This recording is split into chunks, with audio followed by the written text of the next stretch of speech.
നമസ്കാരം. അപ്പോൾ ഇപ്പോൾ ഒരു വലിയൊരു വൈറൽ വീഡിയോ ഇറങ്ങിയിട്ടുണ്ട്.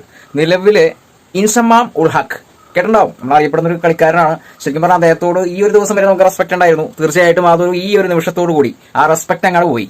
സല്യൂട്ട് കൊടുക്കേണ്ടടുത്ത് റെസ്പെക്ട് ഇല്ല. ശരിക്കും T20 ലോകകപ്പിൽ ഓസ്ട്രേലിയക്കെതിരായുള്ള കളിയിൽ വളരെ ആധികാരികമായിട്ടാണ് ജയിച്ചിരിക്കുന്നത്. ആ ഒരു ആധികാരികമായിട്ടുള്ള ജയം കണ്ടപ്പോൾ ഇൻസമാം ഉൾ ഹക്ക് എന്ന് പറയുന്ന ആൾക്ക് ഭയങ്കരമായിട്ട് ശരിക്കും പറഞ്ഞാൽ ചൊറിച്ചിൽ തന്നെ ഒന്നാണ് ഈ പറയാം. എന്ത് വിഡ്ഢിത്തരമാണ് അദ്ദേഹം പറയുന്നത്. അതായത് പുതിയൊരു ബോളിൽ ചുരണ്ടാൻ എന്താണ് എലിയാണോ? അതായത് ഇന്ത്യൻ ടീമിന് ബോളേഴ്സിന് റിവേഴ്സിംഗ് കിട്ടിയത് അതുകൊണ്ടാണെന്നാണ് പറഞ്ഞാൽ. ക്രിക്കറ്റിന്റെ മേലധികാരികളെയും ഈ ക്യാമറാസിനെയും പിന്നെ ബാക്കിയുള്ള ഫെസിലിറ്റീസിനെയൊക്കെ വളരെ അടച്ച് ആക്ഷേപിച്ചിരിക്കുകയാണ് ഈ പറയുന്ന ഇൻസമാം ഉൾ ഹക്ക് എന്ന് പറയുന്ന ഒരു വ്യക്തി. മാധ്യമങ്ങളിൽ വളരെ മോശമായ രീതിയിലാണ് ശരിക്കും പറഞ്ഞാൽ ഈ ഒരു വിവാദം ഉണ്ടാക്കിയിരിക്കുന്നത്. ഇൻസമാം ഉൾ ഹക്ക് ഒരു കാര്യം മനസ്സിലാക്കണം. ഇൻസമാം ഉൾ ഹക്ക് കളിക്കുന്ന സമയത്തേക്കാൾ കൂടുതൽ ഫെസിലിറ്റീസ് ഇപ്പോൾ ഉണ്ട് നിലവിൽ. ക്യാമറകൾക്ക് ഒത്തിരി വ്യത്യാസങ്ങൾ വന്നിട്ടുണ്ട്. ഒത്തിരി ക്വാളിറ്റി ഉള്ള ക്യാമറാസ് ആണ് ഇപ്പോൾ യൂസ് ചെയ്യുന്നത്. ഫെസിലിറ്റീസ് ഒക്കെ അധികമാണ്.